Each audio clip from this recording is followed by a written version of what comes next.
Bangladesh army at odds with government on Myanmar corridor. Armed forces will not compromise on issues related to the corridor, national security and national sovereignty, says army spokesperson. ਇਹ army ਦਾ spokesperson ਜਿਹੜਾ ਹੈ ਉਹ ਕਹਿ ਰਿਹਾ ਹੈ, ਇਹ lieutenant colonel ਸ਼ਫੀਕੁਲ ਇਸਲਾਮ ਉਹਨਾਂ ਨੇ hinted at divergence with the interim government's initiative to start a humanitarian corridor to Myanmar's Rakhine province and said that the Bangladesh army will not compromise on the matter. ਇਸ ਤੋਂ ਅਸੀਂ ਅੰਦਾਜ਼ਾ ਲਾ ਸਕਦੇ ਹਾਂ ਕਿ ਆਲਰੇਡੀ ਫਾਲਟ ਲਾਈਨਸ ਜਿਹੜੀਆਂ ਨੇ ਉਹ ਕ੍ਰੀਏਟ ਹੋ ਚੁੱਕੀਆਂ ਨੇ. Unease grips Bangladesh amid protests in civil administration over interim government policies. Employees lock Bangladesh Secretariat over ordinance allowing easier dismissal. Prominent business community leader Shaukat Aziz Russell meanwhile said businessmen in the country were being killed just like the intellectuals in the 1971 liberation war. He warned of famine-like situation as more people become jobless.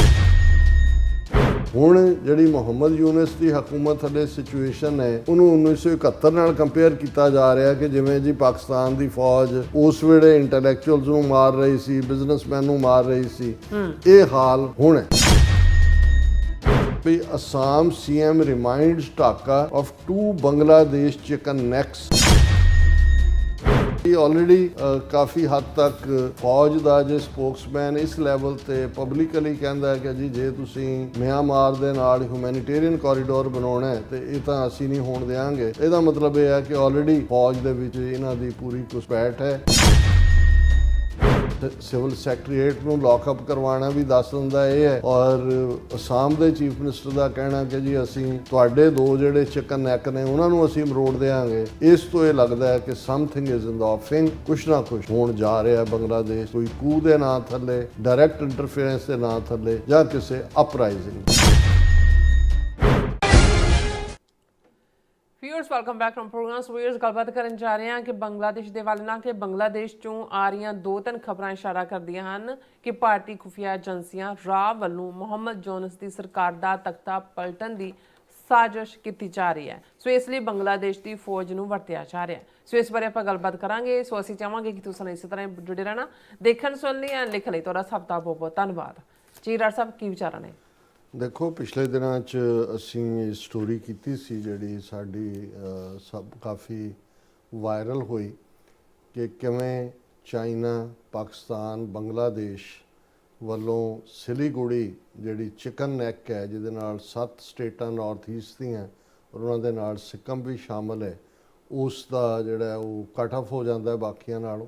ਵੀ ਉਸ ਦੇ ਨੇੜੇ ਜਿਹੜਾ army base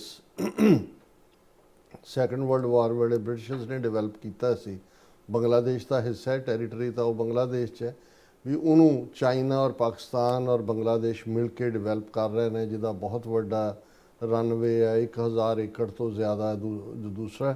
ਔਰ India ਦੇ ਵਿੱਚ alarm bells ਵੱਜ ਗਈਆਂ ਸੀ ਕਿ 12 ਤੋਂ 15 ਕਿਲੋਮੀਟਰ ਦੂਰ ਸਿਲੀਗੁੜੀ ਚਿਕਨ ਨੈਕ ਤੋਂ ਇਹ ਕਿਸੇ ਵੇਲੇ ਵੀ ਜਦੋਂ ਐਕਟਿਵ ਹੋਏਗਾ, ਔਰ ਐਕਟਿਵ ਆਲਰੇਡੀ ਰਨਵੇ ਦੂਜੇ ਤੀਜੇ ਉਹਨਾਂ ਨੇ ਉਹਨੂੰ ਡਿਵੈਲਪ ਕਰਨ, ਚਾਈਨਾ ਵਾਲੇ ਤਾਂ ਫਿਰ ਬਹੁਤ ਤੇਜ਼ੀ ਨਾਲ ਡਿਵੈਲਪ ਕਰਦੇ ਨੇ. ਉਸ ਤੋਂ ਬਾਅਦ ਅਸੀਂ ਦੇਖਿਆ ਕਿ ਵੀ ਇੰਡੀਆ 'ਚ ਵੀ ਇੱਕ ਸੱਪ ਸੁੰਘ ਗਿਆ, ਉਹਨਾਂ ਦੇ ਜਿਹੜੇ ਸੋ ਕਾਲਡ ਥਿੰਕ ਟੈਂਕ ਨੇ ਉਹਨਾਂ 'ਚ ਵੀ ਆਇਆ ਕਿ ਵੀ, ਔਰ ਇਹ ਜਿਹੜਾ ਮਈ ਮਹੀਨੇ 'ਚ ਚਾਈਨਾ ਦਾ ਪਾਕਿਸਤਾਨ ਦੇ ਨਾਲ ਖਲੋਣਾ, ਉਹਨਾਂ ਦੀ ਵੈਪਨਰੀ ਦਾ ਜਿਹੜਾ ਬੈਸਟ ਯੂਜ਼ ਸੀ ਉਹ ਹੋਇਆ, ਔਰ ਇੰਟਰਨੈਸ਼ਨਲ ਮਾਰਕੀਟ ਚਾਈਨੀਜ਼ ਵੈਪਨਸ ਦੀ ਕੀਮਤ ਕਿਤੇ ਦੀ ਕਿਤੇ ਪਹੁੰਚ ਗਈ, ਰਾਫੇਲ ਔਰ ਦੂਸਰਿਆਂ ਦੇ ਥੱਲੇ ਡਿੱਗੇ. ਉਹਦੇ 'ਚ ਵੀ ਹੋਇਆ ਵੀ ਚਾਈਨਾ ਪਾਕਿਸਤਾਨ ਦੇ ਨਾਲ ਜਿਹੜਾ ਇਕੱਲਾ ਖੜਾ ਹੀ ਨਹੀਂ ਹੈ, ਰਾਦਰ ਸ਼ੇਅਰਿੰਗ ਆਫ ਡਾਟਾ ਔਰ ਮਿਸਲਸ ਔਰ ਡਰੋਨਸ ਔਰ ਜਿਹੜੇ ਪਲੇਨਸ ਨੇ ਉਹਨਾਂ ਦੇ ਖਾਸ ਤੌਰ 'ਤੇ ਜਿਹੜੇ ਇੰਡੀਆ ਦੇ ਰਾਫੇਲ ਨੂੰ ਵੀ ਜਿਨ੍ਹਾਂ ਨੇ ਮਾਤ ਪਾਈ, ਉਹਨੇ ਹੋਰ ਵੀ ਹੌਸਲਾ ਦਿੱਤਾ ਕਿ ਭਾਈ ਇਹ ਅੱਗੇ ਗੱਲ ਵਧੇਗੀ. ਈਵਨ ਮੁਹੰਮਦ ਯੂਨਸ ਦੇ ਇੱਕ ਕਰੀਬੀ ਨੇ, ਕਿਉਂਕਿ ਮੁਹੰਮਦ ਯੂਨਸ ਦਾ ਰੁਤਬਾ ਤਾਂ ਐਜ਼ ਏ ਚੀਫ ਐਡਵਾਈਜ਼ਰ ਹੈ, ਔਰ ਅਜੇ ਇਲੈਕਸ਼ਨਾਂ ਹੋਣੀਆਂ ਨੇ ਬੰਗਲਾਦੇਸ਼ 'ਚ, ਔਰ ਇਹ ਜਿਵੇਂ ਸ਼ੇਖ ਹਸੀਨਾ ਨੂੰ ਪਾਸੇ ਕਰਕੇ ਪਾਵਰ 'ਚ ਆਈ ਸਟੂਡੈਂਟ ਲਹਿਰ ਦੇ ਨਾਲ, ਉਹਨਾਂ ਦਾ ਇਹ ਆ ਵੀ ਅਸੀਂ ਪਹਿਲਾਂ ਰਿਫਾਰਮ ਕਰ ਲਈਏ, ਔਰ ਜਿਹੜੇ ਐਲੀਮੈਂਟ ਸ਼ੇਖ ਹਸੀਨਾ ਨੇ ਰਾਹ ਰਾਹੀਂ ਸਾਰੀਆਂ ਇੰਸਟੀਟਿਊਸ਼ਨ 'ਚ ਵਾੜੇ ਹੋਏ ਨੇ ਉਹਨਾਂ ਦੀ ਸਫਾਈ ਵੀ ਹੋ ਜਾਏ ਔਰ ਥੋੜਾ ਬਹੁਤ ਜਿਹੜੀ ਹੈ ਅਕਾਊਂਟੇਬਿਲਟੀ ਵੀ ਹੋ ਜਾਏ ਜਿਨ੍ਹਾਂ ਨੇ ਵਾਇਲੈਂਸ ਕੀਤੀ, ਜਿਹਨੂੰ ਜੈਨੋਸਾਈਡ ਦਾ ਨਾਮ ਦਿੱਤਾ ਗਿਆ UN ਦੀ ਬਾਡੀ ਵੱਲੋਂ। ਬਿਲਕੁਲ। ਸੋ ਹੁਣ ਜਿਸ ਤੇਜ਼ੀ ਨਾਲ ਔਰ ਬੰਗਲਾਦੇਸ਼ ਪਾਕਿਸਤਾਨ ਦੇ ਸਬੰਧਾਂ ਦੀ ਨੇੜਤਾ, ਇੱਕਦਮ ਜਿਹੜਾ ਵਪਾਰ ਵੀ ਸ਼ੁਰੂ ਹੋ ਗਿਆ ਔਰ ਸਪਲਾਈ ਵੀ ਸ਼ੁਰੂ ਹੋ ਗਈ। ਹੁਣ ਇਸ ਸਾਰੇ ਤੋਂ ਪਹਿਲਾਂ ਤਾਂ ਇੰਡੀਆ ਨੇ ਸ਼ੇਖ ਹਸੀਨਾ ਤੋਂ ਹੀ ਬਿਆਨਬਾਜ਼ੀਆਂ ਕਰਾ ਕੇ ਉਹਦੀ ਪਾਰਟੀ ਦੇ ਜਿਹੜੇ ਉੱਥੇ ਬੰਗਲਾਦੇਸ਼ ਕਾਰਕੁਨ ਨੇ ਉਹਨਾਂ ਨੂੰ ਐਕਟਿਵ ਕਰਨ ਦੀ ਕੋਸ਼ਿਸ਼ ਕੀਤੀ, ਪਰ ਬੰਗਲਾਦੇਸ਼ ਨੇ ਇਸ ਤੇ ਪ੍ਰੋਟੈਸਟ ਵੀ ਕੀਤਾ ਔਰ ਹੌਲੀ ਕ੍ਰੈਕਡਾਊਨ ਵੀ ਹੋਏਗਾ ਉਹਨਾਂ ਤੇ। ਸੋ ਅਸੀਂ ਦੇਖਦੇ ਹਾਂ ਵੀ ਪਿਛਲੇ ਕੁਝ ਪੀਰੀਅਡ ਤੋਂ ਸ਼ੇਖ ਹਸੀਨਾ ਹੁਣ ਸੀਨ ਤੋਂ ਗਾਇਬ ਹੈ, ਉਹਦੀ ਕੋਈ ਬਿਆਨਬਾਜ਼ੀ ਜਾਂ ਦੂਸਰੀ ਨਹੀਂ ਆਈ। ਪਰ ਜਿਸ ਤੇਜ਼ੀ ਨਾਲ ਮੁਹੰਮਦ ਯੂਨਸ ਅੱਗੇ ਵਧ ਰਹੇ ਸੀ ਔਰ ਜਿਸ ਤੇਜ਼ੀ ਨਾਲ ਈਵਨ ਜਦੋਂ ਮੁਹੰਮਦ ਯੂਨਸ ਚਾਈਨਾ ਗਏ, ਉਹਨਾਂ ਨੇ ਚਾਈਨਾ ਦੇ ਵਪਾਰੀਆਂ ਨੂੰ ਐਡਰੈਸ ਕਰਦਿਆਂ ਕਿਹਾ ਕਿ ਅਸੀਂ ਸਮੁੰਦਰ ਦੇ ਮਾਲਕ ਹਾਂ, ਬੇ ਆਫ ਬੰਗਾਲ 'ਚ ਬੈਠੇ ਹਾਂ, ਤੁਸੀਂ ਆਓ ਇਹਨਾਂ 7 ਸਟੇਟਾਂ ਦੇ ਨਾਲ ਵੀ ਜਿਹੜਾ ਤੁਹਾਡਾ ਵਪਾਰ ਔਰ ਦੂਜਾ ਹੋਏ। ਔਰ ਮੁਹੰਮਦ ਯੂਨਸ ਦੇ ਕਰੀਬੀ ਨੇ ਜਦੋਂ ਭਾਰਤ ਪਾਕਿਸਤਾਨ ਟਿਫ ਮਿਸਲ ਡਰੋਨ ਵਾਰ ਚੱਲ ਰਹੀ ਸੀ, ਉਹਨੇ ਕਿਹਾ ਕਿ ਵੀ ਜੇ ਭਾਰਤੀ ਫੌਜ ਨੇ ਪਾਕਿਸਤਾਨ ਤੇ ਹਮਲਾ ਕੀਤਾ ਤੇ ਬੰਗਲਾਦੇਸ਼ ਨੂੰ ਅੱਗੇ ਵੱਧ ਕੇ ਜਿਹੜੀਆਂ ਇਹ 7 ਸਿਸਟਰਸ ਨੇ ਇਹਨਾਂ ਤੇ ਕਬਜ਼ਾ ਕਰ ਲੈਣਾ ਚਾਹੀਦਾ। ਸੋ ਜ਼ਾਹਰ ਹੈ ਕਿ ਵੀ ਹਾਲਾਂਕਿ ਉਹਨਾਂ ਸਟੇਟਾਂ 'ਚ ਵੀ ਉਹ ਤ੍ਰਿਪੁਰਾ ਹੋਏ, ਅਰੁਣਾਚਲ ਹੋਏ ਔਰ ਦੂਸਰਾ ਬੰਗਾਲੀ ਮੂਲ ਦੇ ਬਹੁਤ ਸਾਰੇ ਲੋਕ ਨੇ, ਬੰਗਲਾਦੇਸ਼ੀ ਮੂਲ ਦੇ। ਜੀ ਹੁਣ ਇਸ ਸਭ ਦੇ ਚੱਲਦੇ ਆ ਮੈਨੂੰ ਇਹ ਲੱਗਦਾ ਸੀ ਕਿ ਵੀ ਸ਼ੇਖ ਹਸੀਨਾ ਵੀ ਸਾਇਲੈਂਟ ਹੋ ਗਈ ਹੈ, ਇੰਨੀ ਤੇਜ਼ੀ ਨਾਲ ਹੋ ਰਿਹਾ। ਇਹ ਹੋ ਨਹੀਂ ਸਕਦਾ ਵੀ ਇੰਡੀਅਨ ਏਜੰਸੀਆਂ ਜਾਂ ਰਾਹ ਖਾਸ ਤੌਰ ਤੇ ਜਿਹਨੇ ਸਾਰਾ 71 ਦਾ ਆਪਰੇਸ਼ਨ ਹੀ ਉਹਨਾਂ ਨੇ ਕੀਤਾ, ਮੁਕਤੀ ਵਾਹਿਨੀ ਬਣਾਉਣਾ, ਪਾਕਿਸਤਾਨ ਨੂੰ ਤੋੜਨਾ। ਹੁਣ ਅੱਜ 3 ਖਬਰਾਂ ਜਦੋਂ ਮੈਂ ਦੇਖੀਆਂ ਤੇ ਮੈਂ ਕਿਹਾ ਵੀ ਕੁਛ ਨਾ ਕੁਛ ਚੱਲ ਰਿਹਾ। ਪਹਿਲਾਂ ਤਾਂ 2 ਦਿਨ ਪਹਿਲਾਂ ਇਹ ਖਬਰ ਵੀ ਆਈ ਕਿ ਜੀ ਮੁਹੰਮਦ ਯੂਨਸ ਸ਼ਾਇਦ ਅਸਤੀਫਾ ਦੇ ਦੇਣ। ਨਹੀਂ, ਹੁਣ ਅਚਾਨਕ ਇਸ ਖਬਰ ਦਾ ਆਣਾ, ਇੱਕ ਪਾਸੇ ਉਹ ਇਸ ਲੈਵਲ ਦੇ ਇੰਟਰਨੈਸ਼ਨਲ ਅਲਾਇੰਸਿਸ ਦੀ ਗੱਲ ਕਰ ਰਿਹਾ ਹੈ, ਚਾਈਨਾ, ਪਾਕਿਸਤਾਨ ਔਰ ਦੂਜੇ 에ਅਰ ਬੇਸ ਡਿਵੈਲਪ ਕਰਨ, ਔਰ ਦੂਸਰਾ ਫਿਰ ਆਇਆ ਕਿ ਨਹੀਂ ਬਿਲਕੁਲ ਇਹ ਗੱਲ ਗਲਤ ਆ, ਕੋਈ ਰਿਜ਼ਾਈਨ ਨਹੀਂ ਕਰ ਰਹੇ। ਹੁਣ ਅੱਜ ਜਿਹੜੀਆਂ 3 ਖਬਰਾਂ ਮੇਰੇ ਸਾਹਮਣੇ ਨੇ, ਮੈਂ ਕਿਉਂਕਿ ਵਕਤ ਵੀ ਦੇਖ ਰਿਹਾ, ਮੈਂ ਬਹੁਤ ਡਿਟੇਲਸ ਤਾਂ ਨਹੀਂ ਜਾ ਸਕਾਂਗਾ। Bangladesh army at odds with government on Myanmar corridor. ਹੁਣ ਮੁਹੰਮਦ ਯੂਨਸ ਨੇ ਸੁਜੈਸਟ ਕੀਤਾ ਕਿਉਂਕਿ ਮਿਆਂਮਾਰ ਦੇ ਵਿੱਚ ਜਿੱਥੇ ਰੋਹਿੰਗਿਆ ਮੁਸਲਮਾਨ ਨੇ, ਬਹੁਤੇ ਜਿਹੜੇ ਰੋਹਿੰਗਿਆ ਨੇ ਉਹ ਬੰਗਾਲੀ ਮੂਲ ਦੇ ਨੇ। ਸੋ ਉਹਨੇ ਇਹ ਪ੍ਰਪੋਜ਼ ਕੀਤਾ ਕਿ ਵੀ ਇੱਕ ਆ ਤੇ ਰਹੇ ਹੀ ਨੇ, ਉਹ ਤਕਲੀਫਾਂ ਜਰ ਕੇ ਆ ਰਹੇ ਨੇ, ਵਿਚਰਾਜ ਮਰ ਜਾਂਦੇ ਨੇ, ਕਿ ਇੱਕ ਹਿਊਮੈਨਿਟੇਰੀਅਨ ਕੋਰੀਡੋਰ ਬਣਾਇਆ ਜਾਏ। ਔਰ ਕਿਉਂਕਿ ਮਿਆਂਮਾਰ ਦੀ ਜਿਹੜਾ ਮਿਲਟਰੀ ਜੁਨਟ ਹੈ, ਚਾਈਨਾ ਦਾ ਪ੍ਰਭਾਵ ਵੀ ਹੈ ਉਹਦੇ ਉੱਤੇ, ਚਾਈਨਾ ਵੀ ਪ੍ਰਵੇਲ ਕਰ ਰਿਹਾ ਹੋਣਾ ਹੈ ਕਿ ਵੀ ਆਲਰੇਡੀ ਮਿਆਂਮਾਰ ਤੇ ਸੈਂਕਸ਼ਨਸ ਲੱਗੀਆਂ UN ਦੀਆਂ ਜਾਂ ਦੂਜੇ, ਕਿ ਵੀ ਇਸ ਪ੍ਰੈਸ਼ਰ ਨੂੰ ਘੱਟ ਕਰਨ ਲਈ ਇੱਕ ਹਿਊਮੈਨਿਟੇਰੀਅਨ ਕੋਰੀਡੋਰ, ਜਿਹੜੇ ਪਰਸੀਕਿਊਟਡ ਲੋਕ ਨੇ ਉਹ ਇਨਸਾਨੀ ਬਿਨਾਹ ਦੇ ਉੱਤੇ, ਹਿਊਮਨ ਰਾਈਟਸ ਦੇ ਬਿਨਾਹ ਦੇ ਉੱਤੇ ਆ ਸਕਣ। ਹੁਣ ਇਹ ਆਲਰੇਡੀ ਅਜੇ ਕੋਈ ਉਹ ਕੋਰੀਡੋਰ ਬਣਿਆ ਨਹੀਂ ਜਾਂ ਦੂਜਾ, ਇਸ ਦੇ ਉੱਤੇ ਗੱਲਬਾਤ ਹੀ ਚੱਲ ਰਹੀ ਸੀ। ਲੇਕਿਨ ਇਹਨਾਂ ਨੇ Bangladesh army at odds with government on Myanmar corridor, armed forces will not compromise on issues related to the corridor, national security and national sovereignty says army spokesperson. ਹੁਣ ਇਹਦਾ ਮਤਲਬ ਹੈ ਵੀ ਇਹ ਜਿਹੜੇ ਸੋ ਕਾਲਡ ਡਿਫਰੈਂਸਿਸ ਨੇ, ਜਿਹੜੇ ਰਾਹ ਬਿਹਾਈਂਡ ਹੋਏਗੀ ਫੌਜ ਦੇ ਵਿੱਚ ਵੀ ਉਹਨਾਂ ਨੇ ਪਹਿਲਾਂ ਵੀ ਇਹ ਕਰਦੇ ਰਹੇ ਨੇ, ਉਹਨਾਂ ਨੇ ਇਹ ਕਿਹਾ ਕਿ ਜੀ ਅਸੀਂ ਬਿਲਕੁਲ ਇਹ ਕੋਰੀਡੋਰ ਦੇ ਹੱਕ 'ਚ ਨਹੀਂ, ਅਸੀਂ ਨੈਸ਼ਨਲ ਸਿਕਿਉਰਿਟੀ ਨਾਲ ਕੰਪਰੋਮਾਈਜ਼ ਨਹੀਂ ਕਰ ਸਕਦੇ, ਰਾਸ਼ਟਰੀ ਪ੍ਰਭੂ ਸੱਤਾ ਨਾਲ ਨਹੀਂ ਕਰ ਸਕਦੇ।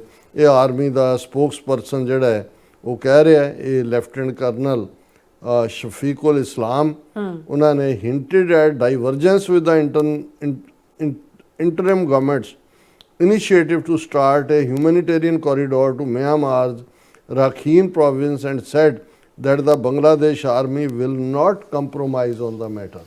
ਇਹਦਾ ਮਤਲਬ ਹੈ ਵੀ ਸੋਰ ਥੰਬ ਦੀ ਤਰ੍ਹਾਂ ਉਹ ਖਲੋ ਗਏ ਨੇ। ਉਹਨਾਂ ਨੇ ਕਿਹਾ ਕਿ ਜੀ ਅਸੀਂ ਇਸ ਦੇ ਉੱਤੇ ਕੋਈ ਜਿਹੜਾ ਸਮਝੌਤਾ ਨਹੀਂ ਕਰਾਂਗੇ ਕਿਉਂਕਿ ਸਾਡੇ ਲਈ ਕੰਟਰੀ ਜਿਹੜੀ ਹੈ ਉਹ ਪਹਿਲਾਂ ਹੈ। ਔਰ ਇਹ ਜਿਹੜਾ ਇਹ ਸਾਰੇ ਦੀ ਅੱਗੇ ਡੀਟੇਲ ਖਬਰ ਹੈ, ਇਸ ਤੋਂ ਅਸੀਂ ਅੰਦਾਜ਼ਾ ਲਾ ਸਕਦੇ ਹਾਂ ਕਿ ਆਲਰੇਡੀ ਫਾਲਟ ਲਾਈਨਸ ਜਿਹੜੀਆਂ ਨੇ ਉਹ ਕ੍ਰੀਏਟ ਹੋ ਚੁੱਕੀਆਂ ਨੇ। ਦੂਸਰੀ ਖਬਰ ਜਿਹੜੀ ਪ੍ਰੋਮੀਨੈਂਟਲੀ ਅੱਜ ਸਾਰੇ ਇੰਟਰਨੈਸ਼ਨਲ ਮੀਡੀਆ ਨੇ ਲਾਈ ਹੈ, unease grips Bangladesh amid protest in civil administration over interim government policies. ਔਰ ਉਹਨਾਂ ਨੇ ਇਸ ਦੇ ਉੱਤੇ ਈਵਨ ਟ੍ਰਿਬਿਊਨ ਨੇ ਤਾਂ ਕ੍ਰਿਸਪ ਹੈਡਲਾਈਨ ਦਿੱਤੀ ਹੈ, employees lack Bangladesh employees lock Bangladesh secretariat over ordinance allowing easier dismissal. ਉਹਨੇ ਮੁਹੰਮਦ ਯੂਨਸ ਨੇ ਕੋਈ ਆਰਡੀਨੈਂਸ ਜਾਰੀ ਕੀਤਾ ਜਿਹਦੇ ਥੱਲੇ ਜਿਹੜੇ ਲੋਕ ਨਾਨ ਪਰਫਾਰਮਿੰਗ ਨੇ ਉਹਨਾਂ ਨੂੰ ਡਿਸਮਿਸ ਕੀਤਾ ਜਾ ਸਕਦਾ ਹੈ। ਤੇ EMPLOYEES ਨੇ ਜਿਹੜਾ ਬੰਗਲਾਦੇਸ਼ ਦੇ ਸੈਕਟਰੀਏਟ ਨੂੰ ਹੀ ਉਹਨਾਂ ਨੇ ਪੱਕੇ ਤੌਰ ਦੇ ਉੱਤੇ ਜਾ ਕੇ ਉੱਥੇ ਜੰਦਾ ਲਾ ਦਿੱਤਾ ਹੈ। ਉਹਨਾਂ ਨੇ ਕਿਹਾ ਕਿ prominent business community leader Shaukat Aziz Rasul meanwhile said businessmen in the country were being killed just like the intellectuals in the 1971 liberation war. He warned of famine-like situation as more people become jobless. ਹੁਣ ਜਿਹੜੀ ਮੁਹੰਮਦ ਯੂਨਸ ਦੀ ਹਕੂਮਤ ਥੱਲੇ situation ਹੈ ਉਹਨੂੰ 1971 ਨਾਲ compare ਕੀਤਾ ਜਾ ਰਿਹਾ ਕਿ ਜਿਵੇਂ ਜੀ ਪਾਕਿਸਤਾਨ ਦੀ ਫੌਜ ਉਸ ਵੇਲੇ ਇੰਟੈਲੈਕਚੁਅਲਸ ਨੂੰ ਮਾਰ ਰਹੀ ਸੀ, ਬਿਜ਼ਨਸਮੈਨ ਨੂੰ ਮਾਰ ਰਹੀ ਸੀ, ਇਹ ਹਾਲ ਹੁਣ ਹੈ। ਯਾਨੀ ਆਲਰੇਡੀ ਗਰਾਊਂਡ ਤਿਆਰ ਉਹਨਾਂ ਨੇ ਕਰ ਦਿੱਤੀ ਹੈ। ਇਨ ਦਾ ਐਂਡ ਜੇ ਫੌਜ ਰਿਵੋਲਟ ਕਰ ਦੇ, ਫੌਜ ਆ ਕੇ ਮੁਹੰਮਦ ਯੂਨਸ ਨੂੰ ਗ੍ਰਿਫਤਾਰ ਕਰ ਲੈ, ਕੀ ਕਰ ਸਕਦਾ ਉਹਦੇ ਨਾਲ? ਕਿਉਂਕਿ ਇਸ ਵੇਲੇ ਮੈਨੂੰ ਲੱਗਦਾ ਵੀ ਜਿਹੜੀ ਸਟੂਡੈਂਟ ਪਾਵਰ ਸੀ ਜਿਹਨੇ ਚੇਂਜ ਲਿਆਂਦੀ ਉਹਦੇ 'ਚ ਵੀ ਇਹਨਾਂ ਨੇ ਖਰੀਦ ਲਏ ਹੋਣਗੇ, ਡਿਵੀਜ਼ਨਸ ਪੈਦਾ ਕਰ ਦਿੱਤੀਆਂ ਹੋਣਗੀਆਂ। ਔਰ ਇਸ ਸਾਰੇ ਨੂੰ ਜਦੋਂ ਅਸੀਂ ਅਸਾਮ ਦੇ ਚੀਫ ਮਿਨਿਸਟਰ ਦੀ ਸਟੇਟਮੈਂਟ ਨਾਲ ਮਿਲਾ ਕੇ ਦੇਖਦੇ ਹਾਂ ਤਾਂ ਪਿਕਚਰ ਹੋਰ ਕਲੀਅਰ ਹੋ ਜਾਂਦੀ ਹੈ। ਉਹਨੇ ਕਿਹਾ ਕਿ ਬਈ Assam CM reminds Dhaka of 2 Bangladesh chicken necks. ਹੁਣ ਕਿਉਂਕਿ ਮੁਹੰਮਦ ਯੂਨਸ ਦੇ ਸਾਥੀ ਵਜ਼ੀਰ ਨੇ ਕਿਹਾ ਸੀ ਕਿ ਬਈ ਚਿਕਨ ਨੈਕ ਤੋਂ ਜਿਹੜਾ ਅਸੀਂ ਜਿਹੜਾ ਜੇ ਭਾਰਤ ਨੇ ਹਮਲਾ ਕੀਤਾ ਪਾਕਿਸਤਾਨ ਤੇ ਤਾਂ ਅਸੀਂ ਆਕੂਪਾਈ ਕਰ ਸਕਦੇ ਹਾਂ। ਤੇ ਉਹ ਹੁਣ ਅਸਾਮ ਦਾ ਚੀਫ ਮਿਨਿਸਟਰ ਜਿਹਦਾ ਕੋਈ ਲਾਗਾ ਦੇਗਾ ਨਹੀਂ ਫੋਰਨ ਪਾਲਿਸੀ ਨਾਲ, ਸਟੇਟ ਨੂੰ ਕੋਈ ਹੱਕ ਨਹੀਂ ਹੁੰਦਾ ਜਿਹੜਾ ਉਹ ਕੋਈ ਵੀ ਬਿਆਨਬਾਜ਼ੀ ਫੋਰਨ ਪਾਲਿਸੀ ਤੇ ਕਰਨ ਦਾ, ਉਹ ਕਹਿ ਰਿਹਾ ਕਿ ਜੇ ਸਾਡਾ ਇੱਕ ਚਿਕਨ ਨੈਕ ਹੈ ਸਿਲੀਗੁੜੀ ਤੁਸੀਂ ਉਹਨੂੰ ਮਰੋੜ ਸਕਦੇ ਹੋ ਤੇ ਅਸੀਂ ਜਿਹੜਾ ਹੈ ਉਹ ਤੁਹਾਡੇ 2 ਚਿਕਨ ਨੈਕ ਨੇ। ਹਿਮੰਤ ਬਾਸਵਾ ਨੇ ਕਿਹਾ Dhaka should think of its 2 vulnerable narrow strips of land before threatening to cut off India's chicken neck in West Bengal. ਸਾਡਾ ਚਿਕਨ ਨੈਕ ਕੱਟਣ ਤੋਂ ਪਹਿਲਾਂ ਦੇਖ ਲਓ ਤੁਹਾਡੇ 2 ਨੇ। ਦਾ ਚਿਕਨ ਨੈਕ ਜਿਹੜਾ ਉਹ ਰੈਫਰ ਕਰਦਾ ਹੈ taking to X he said those habitually threatening India on the Siliguri corridor should note that Bangladesh has 2 of its own chicken necks that are far more vulnerable। 2 ਉਹਨਾਂ ਦੇ chicken neck ਨੇ। ਫਿਰ ਉਹਨੇ ਕਿਹਾ first is 80 kilometer north Bangladesh corridor from Dakhan Dinjapur to south west Garo show more. ਇਹ ਬੰਗਲਾਦੇਸ਼ ਦੇ ਨਕਸ਼ੇ ਤੇ ਹੋਏਗਾ ਕਿ ਜੀ 80 ਕਿਲੋਮੀਟਰ ਫਲਾਣੀ ਥਾਂ ਤੋਂ ਤੇ ਫਲਾਣੀ ਥਾਂ ਤੇ। First is the 80 kilometre north Bangladesh corridor and second is 28 kilometre Chittagong corridor from south Tripura till to bay of Bengal. ਕਿ ਚਿਟਾਗੋਂਗ ਦਾ ਜਿਹੜਾ ਕੋਰੀਡੋਰ ਹੈ bay of this corridor smaller than India's chicken necks is the only link between Bangladesh economic capital and political capital. ਕਿ ਉਹਨਾਂ ਦੀਆਂ ਦੋਨਾਂ ਰਾਜਧਾਨੀਆਂ ਢਾਕਾ ਔਰ economical ਚਿਟਾਗੋਂਗ ਉਹਦੇ ਤੋਂ ਸਿਲੀਗੁੜੀ ਤੋਂ ਵੀ ਘੱਟ ਹੈ ਵੀ ਅਸੀਂ ਉਹ ਮਰੋੜ ਦਿਆਂਗੇ। ਸੋ ਮੈਨੂੰ ਇਹ ਲੱਗਦਾ ਹੈ ਕਿ ਬਈ ਆਲਰੇਡੀ ਕਾਫੀ ਹੱਦ ਤੱਕ ਫੌਜ ਦਾ ਜੇ ਸਪੋਕਸਮੈਨ ਇਸ ਲੈਵਲ ਤੇ ਪਬਲਿਕਲੀ ਕਹਿੰਦਾ ਹੈ ਕਿ ਜੀ ਜੇ ਤੁਸੀਂ ਮਿਆਂਮਾਰ ਦੇ ਨਾਲ ਹਿਊਮੈਨਿਟੇਰੀਅਨ ਕੋਰੀਡੋਰ ਬਣਾਉਣਾ ਹੈ ਤੇ ਇਹ ਤਾਂ ਅਸੀਂ ਨਹੀਂ ਹੋਣ ਦਿਆਂਗੇ। ਇਹਦਾ ਮਤਲਬ ਇਹ ਹੈ ਕਿ ਆਲਰੇਡੀ ਫੌਜ ਦੇ ਵਿੱਚ ਇਹਨਾਂ ਦੀ ਪੂਰੀ ਘੁਸਪੈਠ ਹੈ। ਸਿਵਲ ਸੈਕਟਰੀਏਟ ਨੂੰ ਲੌਕਅਪ ਕਰਵਾਉਣਾ ਵੀ ਦੱਸ ਦਿੰਦਾ ਇਹ ਹੈ। ਔਰ ਅਸਾਮ ਦੇ ਚੀਫ ਮਿਨਿਸਟਰ ਦਾ ਕਹਿਣਾ ਕਿ ਜੀ ਅਸੀਂ ਤੁਹਾਡੇ 2 ਜਿਹੜੇ ਚਿਕਨ ਨੈਕ ਨੇ ਉਹਨਾਂ ਨੂੰ ਅਸੀਂ ਮਰੋੜ ਦਿਆਂਗੇ। ਇਸ ਤੋਂ ਇਹ ਲੱਗਦਾ ਹੈ ਕਿ ਸਮਥਿੰਗ ਇਜ਼ ਇਨ ਦਾ ਆਫਿੰਗ। ਕੁਛ ਨਾ ਕੁਛ ਹੋਣ ਜਾ ਰਿਹਾ ਬੰਗਲਾਦੇਸ਼, ਕੋਈ ਕੂ ਦੇ ਨਾਂ ਥੱਲੇ, ਡਾਇਰੈਕਟ ਇੰਟਰਫੇਰੈਂਸ ਦੇ ਨਾਂ ਥੱਲੇ ਜਾਂ ਕਿਸੇ ਅਪਰਾਈਜ਼ਿੰਗ ਦੇ ਨਾਂ ਥੱਲੇ। ਜੀ ਡਾਕਟਰ ਸਾਹਿਬ ਤੁਹਾਡਾ ਬਹੁਤ ਬਹੁਤ ਧੰਨਵਾਦ। ਸੋ ਥਲੇ ਬ੍ਰੇਕ ਵਿਊਅਰਸ ਤੁਸੀਂ ਕਿਤੇ ਨਹੀਂ ਜਾਣਾ, ਮਿਲਦੇ ਹਾਂ ਆਫਟਰ ਦਿਸ ਸ਼ਾਰਟ ਬ੍ਰੇਕ।